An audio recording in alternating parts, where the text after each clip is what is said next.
JP Nadda के आवास पर हुई बैठक। एमपी चुनाव को लेकर हुआ मंथन। बीजेपी जल्द जारी करेगी प्रत्याशियों की दूसरी लिस्ट। मध्य प्रदेश में कुछ महीनों बाद विधानसभा चुनाव होने वाले हैं, जिसे लेकर सभी राजनीतिक दल जोर शोर से तैयारियां भी कर रहे हैं, बल्कि हर कोई अपनी अपनी जीत का दावा भी ठोक रहा है। तो इसी बीच बीजेपी प्रदेश अध्यक्ष जेपी नड्डा के आवास पर मध्य प्रदेश कोर ग्रुप की बैठक हुई। इस बैठक में प्रदेश के करीब 40 विधानसभा सीटों की उम्मीदवारी पर चर्चा हुई। ये वो सीटें हैं जिन्हें बी कैटेगरी में रखा गया है, क्योंकि पिछले चुनाव में इन सीटों पर बीजेपी की हार जो हुई थी। जेपी नड्डा के घर पर हुई इस बैठक में मुख्यमंत्री शिवराज सिंह चौहान, प्रदेश अध्यक्ष बीडी शर्मा, राष्ट्रीय महासचिव कैलाश विजयवर्गीय और मध्य प्रदेश के चुनाव प्रभारी भूपेंद्र यादव भी शामिल हुए थे। आपको बता दें, मध्य प्रदेश विधानसभा चुनाव के लिए बीजेपी ने 39 उम्मीदवारों की लिस्ट पहले ही जारी कर दी है। 13 सितंबर को केंद्रीय चुनाव समिति की बैठक में दूसरी सूची जारी की जा सकती है। इस साल नवंबर दिसंबर में मध्य प्रदेश के साथ साथ छत्तीसगढ़, राजस्थान और तेलंगाना में विधानसभा चुनाव होने हैं। बीजेपी इसके लिए कमर कसकर मैदान में उतर चुकी है।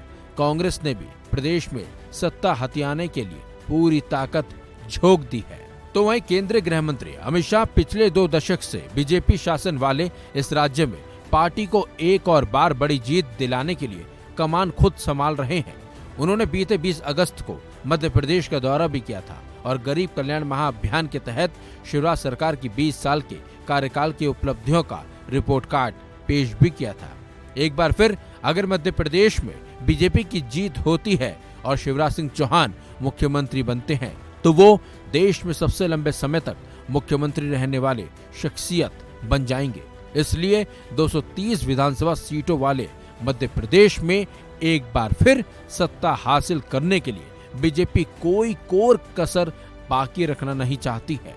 वैसे तो 2018 के विधानसभा चुनाव में बीजेपी को सिर्फ 109 सीटों पर ही जीत हासिल हुई थी, लेकिन ज्योतिरादित्य सिंधिया के खेमे के विधायकों के इस्तीफा देने और बीजेपी में शामिल होने के बाद हुए विधानसभा चुनाव में 18 सीटों पर बीजेपी को जीत हासिल हुई और राज्य के कुल 230 सदस्य विधानसभा में वर्तमान में बीजेपी के पास 127 विधायक हैं। जहां एक तरफ बीजेपी जोर शोर से चुनाव प्रचार में जुटी हुई है, तो कांग्रेस भी पीछे नहीं है।